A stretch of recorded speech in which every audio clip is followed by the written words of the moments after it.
Hari ini kita mengunjungi seorang tokoh inspiratif Indonesia ya.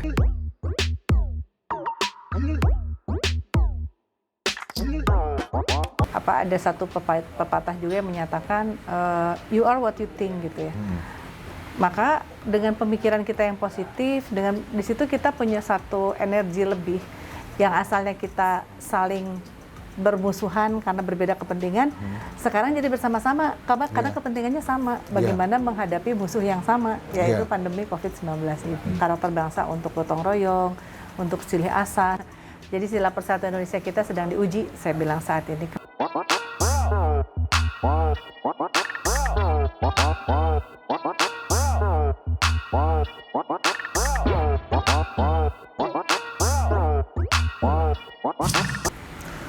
Selamat datang di YouTube channel saya, Bos Sugi. Hari ini kita mengunjungi seorang tokoh yang luar biasa dari Jawa Barat. Beliau adalah Ibu Profesor Dr. Keri Lestari. Inilah beliau. Tepuk tangan. Bu, terima kasih banyak nih undangannya tempat Ibu nih. Ini. Assalamualaikum, selamat sore. Nyaman sekali Bu tempatnya Bu. Bu, saya tuh lihat profil Ibu, mau di media sosial, di Google semua, Ibu tuh tokoh inspiratif Bu bagi saya sih ya. Alhamdulillah, terima kasih. Sampai keren banget. Bagi saya tuh luar biasa lah, Indonesia bisa ada seorang perempuan yang bisa mencapai taraf saintis dan segalanya Bu. Bagi saya ya. Bu bisa cerita nggak Bu, Ibu tuh masa kecilnya kayak apa, atau pendidikannya kayak apa, Bu? Ya, jadi sebenarnya biasa saya ya pendidikan dijalankan dengan selayaknya juga yang lain, biasa aja sebetulnya. Jadi intinya tidak ada satu hal yang istimewa, dijalani semua tahap dengan ya sesuai dengan tahapannya gitu ya. Dan dari SD, SMP, SMA saya di Bandung. Kemudian masuk kuliah juga di Bandung. Kebetulan S1 di Unpad, S2 di ITB, dan S3-nya balik di Unpad. Tapi alhamdulillah saya punya insight untuk sandwich riset di Korea. Itu aja sih, Mas. Jadi kalau dikatakan luar biasa, banyak juga kok yang punya pencapaian luar biasa juga. Biasa aja lah, Mas. Ibu kalau saya lihat kan banyaknya penelitian, banyaknya di farmasi ya Bu ya. Nah, farmasi kan identiknya untuk kesehatan orang banyak. Itu kan kemanusiaan. Itu kalau boleh tahu Bu, kenapa Ibu kok milihnya farmasi? Kan nggak umum ya. Bagi saya sih emang nggak umum, betul. Emang nggak umum. Saat itu terus terang aja dari awalnya kalau saya itu milih farmasi memang diarahkan oleh orang tua.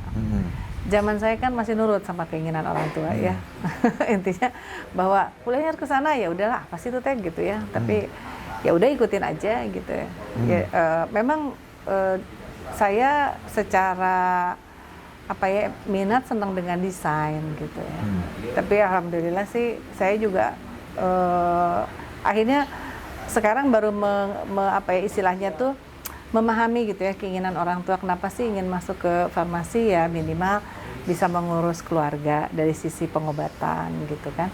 Dari sisi kemanusiaan juga alhamdulillah bisa juga punya kesempatan untuk memanfaatkan keilmuan. Kebetulan pas saat ini memang keilmuan farmasi ini diperlukan terkait dengan pengobatan dan juga bagaimana membuat Indonesia ini sehat.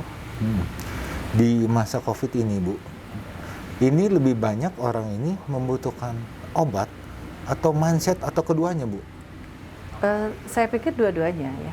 Jadi karena manusia itu ya seperti kita ketahui dalam kepercayaan saya, di surat At-Tin dalam Al-Quran dinyatakan bahwa manusia itu adalah makhluk yang sempurna.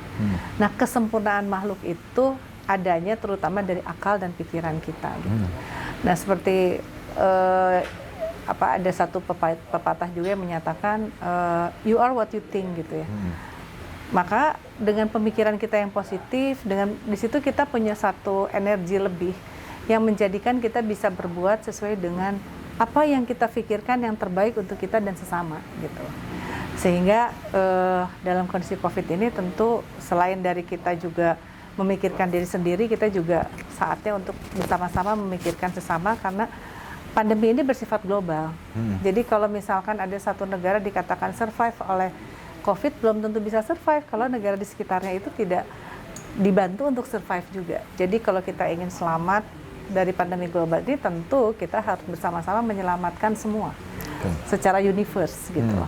Sehingga disitulah dari pandemi ini yang asalnya kita saling bermusuhan karena berbeda kepentingan, sekarang jadi bersama-sama karena kepentingannya sama, bagaimana menghadapi musuh yang sama, yaitu pandemi COVID-19 itu. Ibu sendiri kan kalau nggak salah Ibu juga akademisi yang bergerak di bidang Satgas COVID ya Bu ya. Ya. Realita di lapangan saat ini Bu, ini banyaknya gimana nih perkembangan kesehatan sama apa saudara-saudara kita yang ada sekarang ini gimana Bu? Ya, jadi pada dasarnya kondisi pandemi saat ini sudah tidak hanya sekedar menangani pandemi secara substansi, tetapi juga menangani pandemi secara culture dan secara ekonomi gitu ya. Pandeminya harus dikendalikan, tetapi juga kita jangan lupa bahwa culture atau yang kita sebut sebagai budaya juga harus kita tetap kita tetap pelihara. Karena jangan sampai dengan culture atau budaya yang baru justru mencabut dari akar budaya yang lama. Misalkan dulu kan orang Bandung terutama ya, dan juga Indonesia itu senang sekali untuk bersilaturahmi. Sekarang kan nggak bisa ya, karena ada pembatasan segala macam.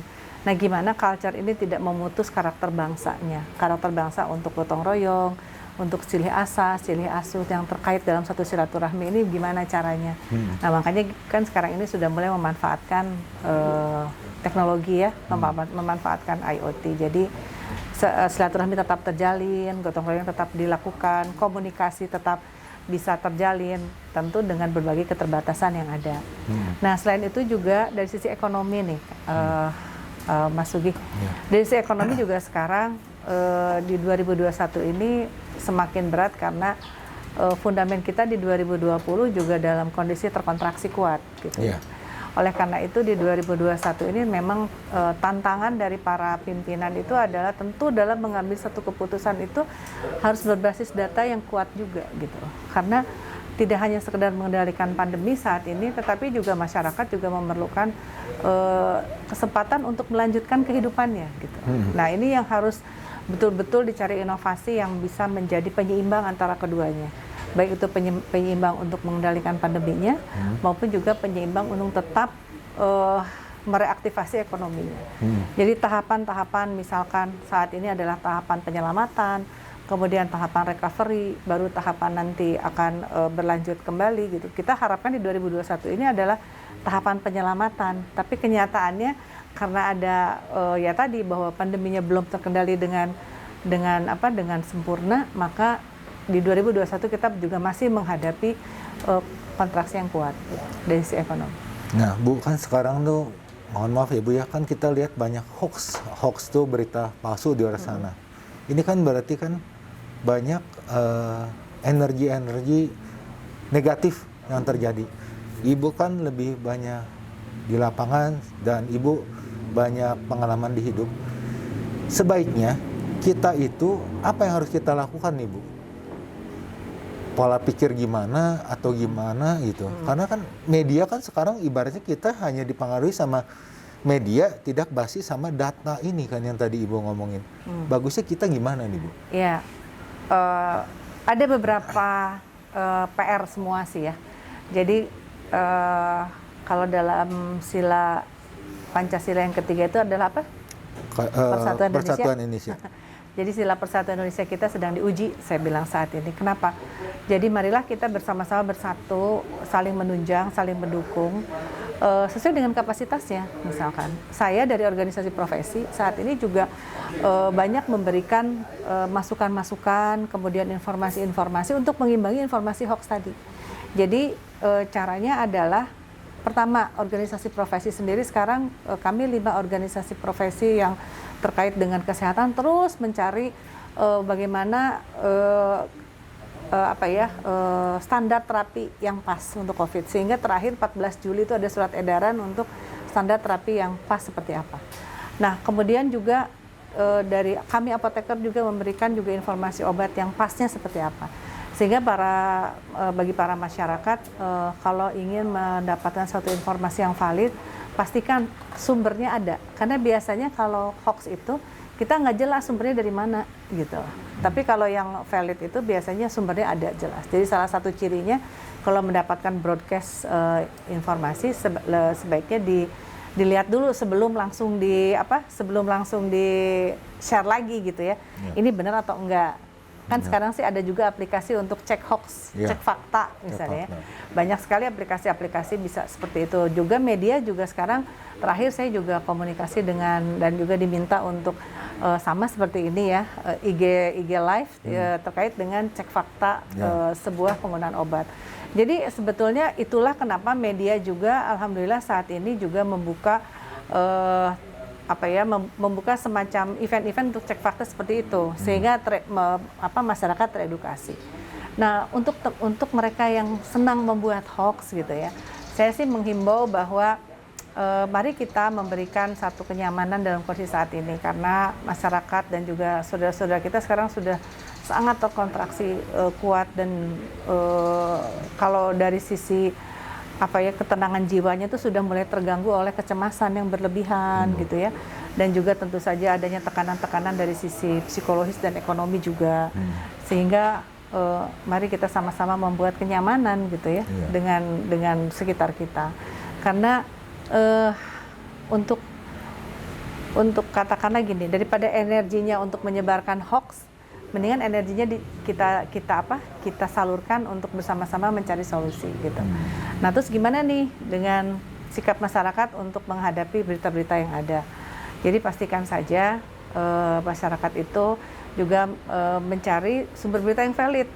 Nah, kalau yang tidak valid, yang jelas-jelas ngeluarin suatu berita yang hoax, ya jangan istilahnya tuh jangan disebarkan kembali dan bahkan nggak usah dibaca deh gitu ya. Nanti lama-lama yang suka nyebarin hoax tersebut karena tidak ada yang menanggapi atau karena tidak ada yang menyebarkan isu seperti itu, lama-lama juga insya Allah mungkin berhenti sendiri gitu ya. Tapi kalau kayak sekarang yang hoaxnya terus mendapatkan respon dari masyarakat, ya pada akhirnya lebih rajin mereka bikin informasi hoax gitu. Ini kan diutamakan ya mungkin kalau cerita Ibu bisa simpulkan kan banyak pedagang-pedagang obat yang dari luar. Ini kita ngobrol realita ya. Mereka orang ingin mungkin beli dari luar, dia obatnya pengen laku, dia menggembor-gemborkan obatnya dia atau vitaminnya dia, bagi mereka ya untuk kepentingan isi dompetnya. Tapi kan nggak ada salahnya kan untuk mengecek kembali kan di bidang Ibu farmasi ya Bu ya. Kan ada kan Ibu website atau apa? Ada. Jadi bagi masyarakat yang ingin mengecek obat itu terregistrasi atau enggak, ada googling aja, kita bisa melihat obat ini sudah terregistrasi di BPOM atau enggak. Itu ada sampai jelas terregistrasi di BPOM itu sebagai obat apa. Sebagai obat COVID kah, sebagai suplemen kah, atau sebagai apa? Itu jelas. Jadi nomor sekian ini registernya apa? Termasuk kalau misalnya registrasinya bodong gitu ya. Ketikan saja nomor registrasi itu di website tersebut, nanti bisa keluar. Benarkah nomor registrasi itu punya brand tersebut atau adakah nomor registrasi tersebut untuk brand tersebut? Jadi intinya bahwa keterbukaan informasi saat ini sudah sangat luas dan cukup baik, bisa digunakan untuk kita mengecek obat-obatan tersebut valid terregistrasi atau enggak. Jadi Bapak Ibu sekalian, mungkin ya nanti para pemirsa dari podcastnya Pak Sugi ini, pilihlah obat yang memang sudah ada registrasi di BPOM, mau suplemen, mau obat, mau vitamin, apapun. Karena kalau sudah terregistrasi di BPOM, yang pasti obatnya sudah terstandarisasi baik. Kedua, produksinya juga tervalidasi gitu ya. Artinya mutu obat dari satu batch ke batch lain atau dari satu produk ke produk lain itu dapat diartikan mempunyai mutu yang sama. Jadi tidak dalam mutu yang batch ini beda dengan batch yang lain, tapi sudah tervalidasi dan sudah terstandarisasi. Kemudian klaim terkait dengan klaim khasiat ataupun juga manfaat dari obat atau suplemen tersebut juga sesuai dengan data yang disubmit ke BPOM gitu. Jadi jangan sampai disubmitnya datanya adalah efeknya misalkan untuk hal tertentu, kemudian mengklaimnya diinformasikannya adalah hal yang lain. Nah itu yang menjadikan masyarakat itu lebih cerdas untuk melihat keabsahan atau kevalidan suatu informasi. Bu, ini maaf ya, saya nyebut merek, dah semuanya di luar sana ngomongin soal merek yang katanya obat untuk COVID yang namanya Ivermectin, Bu. Ini kan yang paling keluar ini kan Ivermectin. Ini gimana, Bu, yang Ivermectin ini, Bu? Iya, jadi gini, Ivermectin ini memang ada beberapa negara yang menggunakan sebagai terapi tambahan untuk COVID-19 gitu ya. Nah, cuman di beberapa negara juga uji kliniknya sudah dijalankan.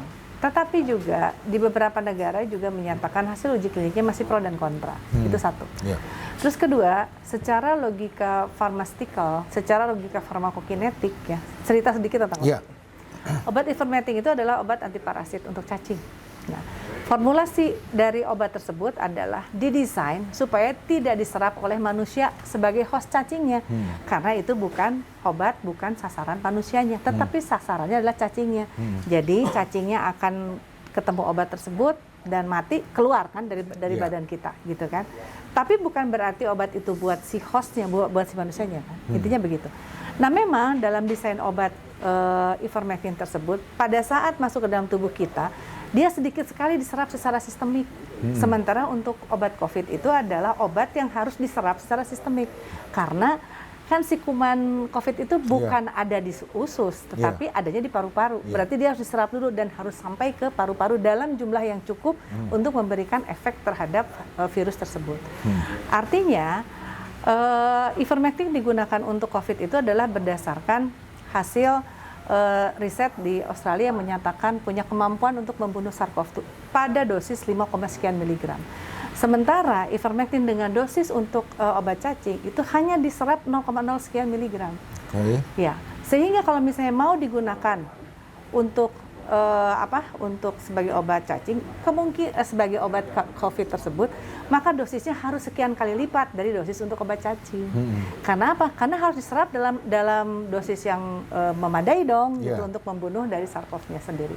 Jadi ada dua logika yang harus masuk, yaitu pertama adalah bahwa obat tersebut satu bukan untuk sistemik, sementara penyakit COVID-19 itu diperlukan penyerapan secara sistemik dari usus karena SARS-CoV itu tidak di usus, tetapi adanya di paru-paru. Gitu. Jadi si obatnya kan harus jalan ke paru-paru, kurang lebih begitu.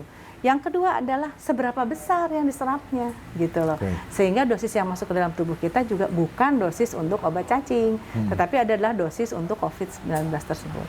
Oleh karena itu, penggunaan dari Ivermectin untuk COVID-19 oke-oke aja, asal memang sudah memperhitungkan itu.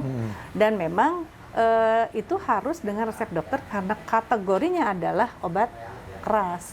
Obat apapun, nggak cuma buat COVID, kalau obat keras kan harus diperhatikan, harus ada resep dokter. Dan berikutnya juga, Ivermectin ini sebagai obat cacing penggunaannya itu hanya setahun sekali.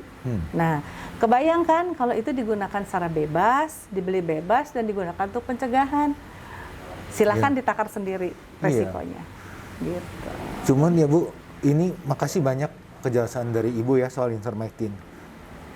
Masalahnya Bu, ini di kita itu banyak orang-orang asas manfaat tuh entah gimana Ivermectin ini atau obat-obat yang di luar sana yang tanpa persetujuan dari BPOM juga masih bisa masuk secara bebas. Ini ya Ibu kan mungkin seorang akademisi, mungkin kita harus minta ke regulator pemerintah untuk melakukan tindakan mungkin ya. Ini kan bahaya kan bagi banyak orang kan. Ya, intinya begini. Dalam dalam asuhan kefarmasian atau pharmaceutical care itu ada yang disebut sebagai drug related problem atau DRP. Salah satu DRP itu adalah penggunaan obat tanpa indikasi. Itu menjadi permasalahan karena apa? Karena seperti kita ketahui bahwa obat itu racun, sehingga Karena obat itu racun, maka penggunaannya untuk meningkatkan kesehatan atau kesembuhan itu juga harus seminimal mungkin, seperlunya aja penggunaan obat itu. Nah, kalau yang lain dari mana obat itu bisa lebih optimal dengan pendampingan non farmakologis. Non farmakologis itu dari mana? Dari makanan, dari pola hidup, dari berjemur kalau untuk COVID ya. Kemudian juga dari macam-macam lah intinya, tidak hanya tergantung pada obat aja. Oke. Terima kasih banyak Bu. Berarti ada pola gimana kita menaikkan imun tubuh juga ada ya Bu? Iya. Nah Bu, ini kita sedikit loncat ya Bu ya, maaf dikit. Ibu kan seorang saintis nih, tapi saya lihat Ibu sudah melakukan sebuah terobosan. Ini para pemirsa, ini saya sedikit, Ibu sudah, emang kan saya dengar di luar bahwa COVID-19 ini dia mereplika itu banyaknya orang yang kena diabetes ya Bu ya, mengakibatkan dia mereplikanya lebih cepat atau gimana? Bukan, Bu? jadi diabetes itu adalah komorbid yang menjadikan resiko terhadap perburukan dari COVID-19 itu lebih tinggi pada orang yang punya komorbid. Entah itu diabetes, entah itu hipertensi, entah itu asma, dan lain-lain. Nah, berarti diabetes ini penyakit yang di kalangan di penduduk Indonesia banyak ya Bu ya? Ya, Indonesia itu termasuk keempat negara dengan populasi diabetes terbesar di dunia. Keempat terbesar di dunia. Itu kan dari pola makan, dari pola kehidupan kali ya Bu ya? Iya, pola makan, pola hidup, keturunan. Nah, Ibu sendiri kenapa bisa sampai menciptakan untuk mengangkat imun tubuh? Ini guys, ini sorry ya, saya tuh kalau Ibu mengendorse saya untuk mengiklan produknya itu berarti saya pembohong. Saya emang nggak dibayar ya. Saya mah bohong kalau dibayar, Ibu nggak bayar saya. Tapi saya lihat Ibu ini mempunyai produk teh untuk diabetes. Namanya Teh Dia. Nih. Saya mah bukan di-endorse kayak Selgram ya, saya mah jujur nih. Sorry ya Bu nya, promosi sedikit diri sendiri yang saya mah sombong soalnya. Saya mah kalau produknya baik, saya akan selalu ngomong baik. Tapi kalau yang nggak baik ya saya nggak ngomong, tapi nggak mungkin saya publikasikan di acara saya. Bisa cerita sedikit Bu tentang Teh Dia ini Bu? Teh diabetes ya? Ya, jadi Teh Dia ini adalah teh untuk sebetulnya memang dibuatnya awalnya karena diabetisi atau penderita diabetes itu sebetulnya mereka tuh sangat menginginkan sekali suatu hal yang manis gitu loh. Tapi kan nggak boleh ya karena diabetesnya. Kemudian akhirnya beberapa rekayasa makanan itu menggunakan gula pengganti. Tapi gula pengganti berbasis kimia juga ada resiko gitu kan. Akhirnya ada gula pengganti yang berbasis alami yaitu stevia gitu ya. Nah, dibuatlah Teh Dia ini adalah untuk mereka yang diabetes tetap masih menikmati. Ini saya juga menikmati ini walaupun saya nggak diabetes. Masih menikmati teh manis tanpa takut diabetesnya meningkat kadar hipoglikeminya, atau juga untuk mereka yang mempunyai resiko diabetes karena keturunan juga bisa menikmati minuman manis ini supaya diabetes juga nggak muncul. Atau juga untuk mereka yang sehat tetapi ingin juga mempertahankan standar kesehatannya gitu ya, mempertahankan tingkat kesehatannya. Bisa juga menggunakan ini karena saat ini kita sudah tahu ada yang disebut sebagai kampanye glucose toxicity, bahwa memang glukosa ini mempunyai istilahnya mempunyai resiko terhadap berbagai macam penyakit, nggak cuma diabetes aja gitu. Makanya di beberapa negara minuman manis yang mengandung gula ini sudah mulai dilarang untuk dipromosikan karena sampai dianggap bahaya itu sama dengan merokok gitu ya, kurang lebih begitu. Nah, namun pada saat COVID ini WHO mengkampanyekan bagaimana kita memilih minuman yang bertanggung jawab, yang kita sebut sebagai drinking responsibility. Ada dua pesannya. Yang pertama adalah limitation alkohol. Kebetulan kan Indonesia sih tidak mengkonsumsi alkohol terlalu tinggi ya, aman tuh. Gitu. Yang kedua, avoid sugary drink.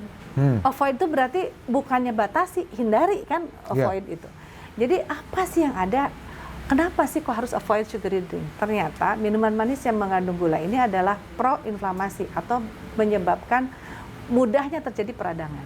Sementara dalam kondisi COVID-19 ini yang harus kita perkuat adalah sistem pertahanan tubuh kita. Iya. Artinya hindari peradangan yang dapat menyebabkan pertahanan tubuh kita kerepotan. Jadi kalau tubuh kita tidak ada peradangan, pada saat SARS-CoV-2 itu datang ke tubuh kita, yang dia hadapi adalah hanya si SARS-CoV-nya aja. Kuat kan? Iya. Tetapi kalau tubuh kita ada peradangan, maka dia harus terbagi konsentrasi gitu ya. Oke. SARS-CoV-nya harus dihadapi, peradangannya harus direndahkan. Nah, kurang lebih gitu. Nah, ternyata si minuman manis tersebut adalah pro-inflamasi. Justru mendukung terjadinya atau menunjang terjadinya peradangan. Oleh karena itu, maka selama pandemi ini kampanye dari WHO itu adalah tadi stop minuman manis atau misalkan hindari minuman manis dan juga tingkatkan konsumsi makanan yang mengandung aktivitas antiinflamasi dan antioksidan. Dan kebetulan di teh dia ini selain rasanya manis, stevianya juga antiinflamasi. Oh, Gitu. Kemudian teh dianya dia mengandung teh hitam mengandung theaflavin yang bisa membunuh SARS-CoV-2 dan juga antioksidan kuat. Jadi sebetulnya manisnya masih bisa dinikmati, malah justru meningkatkan daya tahan tubuh. Terus Bu, kalau nggak salah, kan kalau pemanis buatan, kalau diminum, dia akan tetap memacu insulin naik. Kalau stevia nggak ya Bu ya? Jadi kalau stevia ini sifatnya adalah meningkatkan sensitivitas insulin. Gitu. Jadi kalau minum stevia ini, karena tadi memacu insulin ada yang memacu insulin keluar karena memang jadi rasanya akan selalu lapar gitu ya. Iya. Nah, kalau ini justru malah kenyang gitu loh. Karena memang salah satu dari mekanismenya adalah dia meningkatkan sensitivitas dari insulin tadi. Selain itu juga apetit. Jadi dia kalau ada satu riset yang menyatakan bahwa dia itu memang menekan rasa lapar. Jadi yang disebut dan juga bisa digunakan sebagai antiobesitas gitu. Saya mau nanya nih Bu, kan kalau kebanyakan obat-obat di luar sana ya, kalau yang namanya uji klinis itu kan masih kadang-kadang tanda tanya. Kalau ini kan jelas buatan negeri kita. Dan saya udah lihat ada testimoni seorang penderita diabetes sampai dia stop obatnya. Berarti kan ini buatan kita dari negeri kita yang terbukti kan? Iya kan? Karena udah terbukti. Nah, sekarang untuk para pemirsa, ya kenapa kita tidak mulai mengembangkan UMKM lokal ya Bu ya? Iya. Karena kan terbukti orang-orang di kita teh banyak yang jago Bu. Ya, Ibu selain ini kan juga ada yang pala, riset Ibu kan banyak sekali ya Bu ya. Ya. Ya sebetulnya Indonesia itu negara dengan biodiversity yang salah satu yang terkaya di dunia. Tinggal bagaimana kita memberikan nilai tambah terhadap bahan-bahan alam kita. Ini contohnya adalah nilai tambah tadi. Jadi semua yang ada di sini kalau dilihat nanti di kemasannya itu adalah 100% Indonesia, buatan Indonesia. Jadi sebetulnya Indonesia itu bisa gitu ya melakukan riset seperti ini dengan sinergitas bersama-sama. Jadi alhamdulillah waktu itu Kemenristek BRIN mendukung juga awalnya sih memang riset ini didukung oleh Universitas Padjadjaran untuk membuat satu formulasi awal. Kemudian manakala ini menjadi hilirisasi kan perlu pendanaan lebih, maka didukung juga selain oleh Unpad juga didukung oleh Kemenristek BRIN. Dan akhirnya terakhir kemarin tahun 2020 juga dibeli oleh Kemenristek BRIN sebagai Bakti Inovasi Indonesia untuk penanganan COVID-19. Karena fungsinya tadi untuk mereplace tadi ya, mengganti minuman manis yang memang aman, tidak proinflamasi dan juga mempunyai potensi untuk mencegah dengan cara meningkatkan daya tahan tubuh tadi. Terima kasih banyak Ibu. Bu, ini kita banyak sebenarnya hal yang mau saya tanyakan juga. Terima kasih. Ini saatnya untuk UMKM lokal di kita ini untuk maju ya. Ya kan? Karena banyak di kita tuh yang produk kita yang terbukti tapi terkadang kalah oleh media yang nggak jelas. Mungkin harus gimana Bu bagusnya tuh Bu? Ya sebetulnya fasilitasi dari berbagai instansi baik itu pemerintah daerah, kementerian terhadap UMKM dan juga CSR dari badan usaha baik milik negara maupun milik daerah itu sudah banyak terfokus pada UMKM gitu ya. Cuman mungkin yang harus didampingi terutama di UMKM ini adalah bagaimana UMKM itu dapat bertahan gitu. Artinya dalam bertahan itu begini, bagaimana didampingi supaya supply chain ataupun kita sebut sebagai marketplace-nya itu dapat bertahan. Karena yang paling berat sesudah produk ini ada dan diluncurkan oleh satu produk UMKM tersebut adalah menjamin bahwa produk ini dibeli. Nah, itu ya yang menjadi PR-nya. Akhirnya mungkin yang harus didahulukan adalah bagaimana kita mendahulukan membeli produk UMKM. Kalau ingin mendukung UMKM, dukunglah dengan mendahulukan memberi produk UMKM. Jadi katakanlah produk UMKM mahal-mahal dikit nggak apa-apa, beli aja gitu loh. Daripada beli produk luar memang lebih murah sedikit, tetapi kan nanti putaran ekonominya tidak pada masyarakat kita. Jadi mari kita bersama-sama melakukan gerakan membeli dari UMKM. Cintailah produk asli Indonesia. Ini semua golongan tuh harus membantu tuh yang jelas tuh yang sesama kita ya Bu ya. Satu warga negara Indonesia, cintailah negeri kita, benar nggak Bu? Betul. Terus membeli dari teman gitu. Jadi mari kita membuat satu gerakan untuk mendukung UMKM dengan membeli produk dari UMKM gitu. Satu itu. Walaupun harganya sedikit lebih mahal nggak masalah gitu. Karena dengan kita mendukung produk UMKM maka ekonomi Indonesia berjalan. Itu satu. Daripada kita membeli dengan produk impor lebih murah, tetapi kan devisa kita lari gitu ya. Kalau ini kan devisa kita ada di Indonesia gitu. Kemudian juga sekarang ini kan banyak teman-teman kita katakanlah yang kebetulan karena kondisi COVID ini bisnisnya tidak bisa berjalan. Sehingga mereka mempunyai bisnis baru, jual makanan atau jual apapun. Nah, mari kita galakan memberi dari teman. Jadi kebutuhan kita berilah dari teman-teman kita di sekitar kita gitu loh. Jadi mendukung usaha teman-teman gitu. Terima kasih banyak nih Bu. Ini berarti kan kalau dengar kata-kata Ibu dari semua, berarti Indonesia ini masih ada harapan besar ke depannya. Oh iya. Mungkin ada saran pesan dan apa Mbak sebelum kita tutup acaranya Bu. Untuk Indonesia sekarang ke depannya di masa pandemi di mana semua orang patah semangat, kita harus gimana Bu? Maaf ya Bu ya. Ya, jadi intinya pada kondisi pandemi ini sebetulnya itu memberikan satu pelajaran. Pelajaran akan kemanusiaan itu melintasi batas. Artinya dalam kondisi pandemi ini, satu negara selesai dari pandemi belum tentu bisa selesai karena namanya pandemi ini melingkupi seluruh istilahnya seluruh dunia secara universal. Sehingga disinilah kita diajarkan untuk kebersamaan dan saling tolong menolong. Itu satu ya dari sisi global. Dari sisi Indonesia sendiri bagaimana? Alhamdulillah saya melihat satu semangat yang luar biasa pada masa pandemi ini, di mana riset untuk mencari solusi ini banyak. Ada yang bikin vaksin, ada yang bikin obat gitu ya, obat herbal.